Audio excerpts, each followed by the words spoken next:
बिस्मिल्लाहिर्रहमानिर्रहीम। नाजरीन, इस साल 2024 में गंदम का रेट इमदादी कौन सा मिलने वाला है? सब दोस्तों को पता है कि इस साल जो में नोटिफिकेशन नई हुकूमत बनने से पहले जारी किया गया था वो 40 kg 4,000 रुपये था। सिंध का भी यही रेट था, पंजाब का यही रेट था, खैबर पख्तूनख्वा का भी यही रेट था, बलूचिस्तान का भी यही रेट था। इसके बाद जब नई हुकूमत बनी वोटों के बाद तो अफवाहें फैलाई गई कि रेट जो है 7,500 रुपये होने जा रहा है। बोरी का 100 kg का एक मन का रेट 2,800 रुपये होने जा रहा है। तो अभी तक वो अफवाहें फैलाई जा रही हैं कि कम से कम गंदम का रेट जो है फी मन का 4600 रुपये हो चुका है।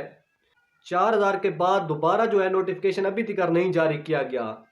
इसकी वजह यह है कि क्योंकि सिंध वाले जो किसान हैं उनकी गंदम तकरीबन आधी से ज़्यादा थ्रेशर वगैरह लग चुकी है, कटाई वगैरह हो चुकी है, तो वहाँ से जो गंदम निकल कर मंडियों वगैरह में आ चुकी है। जो पहले पहले सिंध में जो गंदम थ्रेशर वगैरह से निकली थी तो उसका रेट जो रहीम यार खान की मंडियों में लगाया गया था 4,300 रुपये। उसके बाद कमी आती आती 3,900 रुपये, 4,000 रुपये, 3,800 रुपये, 3,700 रुपये रेट लगाया जा रहा है।